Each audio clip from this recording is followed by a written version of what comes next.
Is it something that concerns you of the people making sure that they don't go out of their right mind if something like that happens? Because I know what I'm thinking of could happen if that, for example, they do say Jack Smith says, okay, I'm going to put Donald Trump in jail. I think it's a very dangerous thing to even talk about, because we do have a tremendously passionate group of voters, and I mean, maybe 100, 150. I've never seen anything like it. Much more passion than they had in 2020 and much more passion than they had in 2016. I think it would be very dangerous. With an indictment expected any moment now against Donald Trump in the January 6th case, he's now reverted back to his tried and true tactic of levying threats against the very people seeking to prosecute him. To prosecute him, by the way, for inciting a dangerous mob of supporters to commit illegal acts on his behalf. And so, what better decision than to respond to that imminent prosecution by inciting more supporters to commit illegal acts on his behalf? Leave it to Trump to manage to issue a comment equal parts dangerous and stupid. And by the way, this is also a reminder of why it is so important for the DOJ to have moved forward with this prosecution. Because it's been years and Trump still hasn't been charged for the events surrounding January 6th, clearly he feels free to threaten the same thing. So while it's objectively good news that Jack Smith has moved so quickly, the fact that we needed to wait until Merrick Garland actually appointed Jack Smith the special prosecutor was inconceivably negligent. The guy was so paralyzingly afraid of being labeled a partisan that he allowed a criminal to walk free for over a year without doing a damn thing, all the while having the audacity to call himself the nation's top law enforcement official. To that point, while Merrick Garland might have cowered in the face of these threats, Jack Smith isn't. He's moving forward quickly and aggressively, and there's no planet on which he isn't watching and listening to everything that Donald Trump is saying. So, for example, if and when Trump goes to trial and issues this defense that he never intended for there to be violence, Jack Smith can then point to this quote from this clip where he expressly introduces the idea that his supporters could have, quote, much more passion than they did in 2020, and said, quote, it would be very dangerous. And you don't have to be a rocket scientist to remember what happened in 2020 and how it could be, quote, more dangerous. He might think that he's giving himself plausible deniability by not just saying the words outright, but something tells me that these games aren't going to work with federal prosecutors or the jury members deciding on this case. And by the way, just in case he wanted to shield himself by claiming that it was a one-time thing, it wasn't. This was just days ago on Truth Social. If you fuck around with us, if you do something bad to us, we are going to do things to you that have never been done before. If you fuck around with us, if you do something bad to us, we're going to do things to you that have never been done before. And I'll be honest, I didn't know if this was Trump's actual voice or AI, but then it was reposted by Donald Trump, meaning it doesn't matter if he said it because Trump then went and endorsed it. He took away any plausible deniability that he might have had.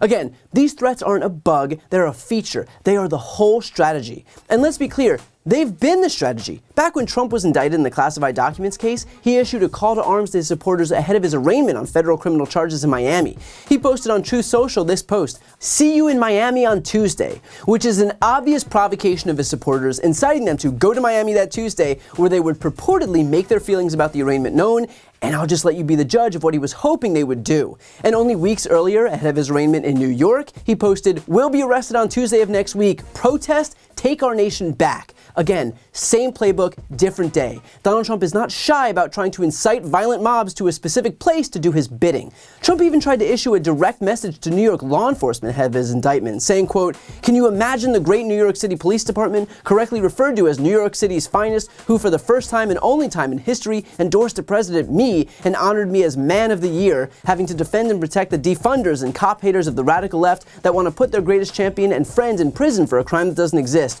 All the while, the Soros-backed DA allows murderers and other violent criminals to freely roam the sidewalks of New York?" In other words, he was signaling to New York City police officers that they shouldn't do their jobs and uphold the rule of law because if they're true Trump supporters, they should refuse to protect the people of New York from his potentially violent supporters.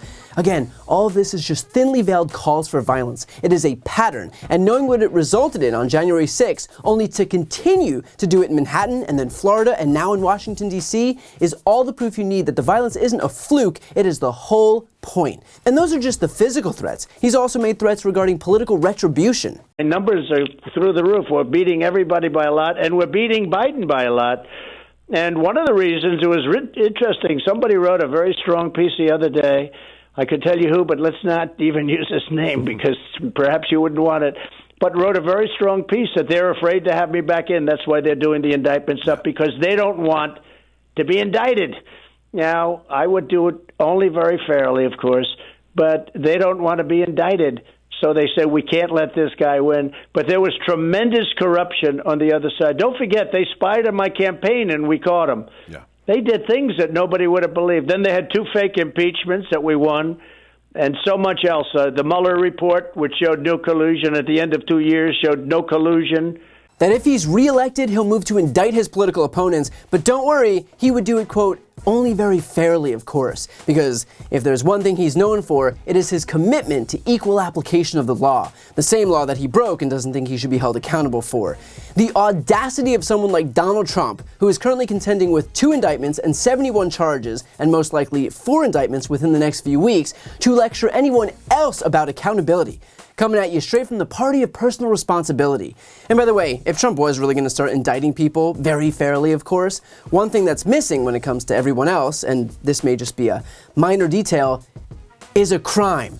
Dude's out here claiming that he's going to start indicting people, but for what? No one else actually did anything, and certainly not on the Democratic side. So unless he's talking about supporting the only other open indictment against George Santos, then it might be a little tough to indict someone without a crime to indict them for.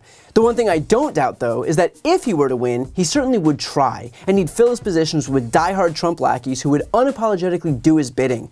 So even though the president can't indict anyone, he would in fact pull the strings on those who could indict. So if you needed another reason not to stay at home in 2024, or why Biden's age doesn't hold a candle to Trump's abject corruption, this is it. He is promising that if he becomes president, he will use the levers of government to exact revenge, not accountability, but revenge against his political opponents.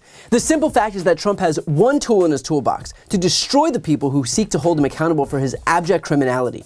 He wants to incite physical violence, he wants to promise political retribution, he wants to instill fear. He is no different from the tin pot dictators that the Republican Party spent years pretending to detest before they sold their souls to the first one who showed up on their own doorstep.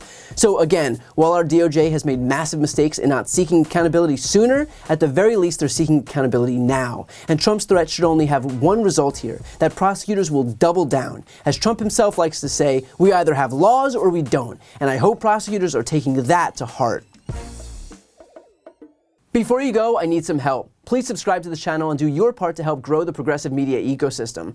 I don't do sponsorships or paid ads, I won't ask for money, but just subscribing to this channel goes a really long way, and it helps get the message out to more people. The subscribe button is right here on the screen. You can also subscribe to my Spanish language channel, which I made to reach those crucial Spanish-speaking voters. That link is on the screen too. And finally, if you want to listen to my audio podcast, you can follow that link as well. Thanks so much for watching.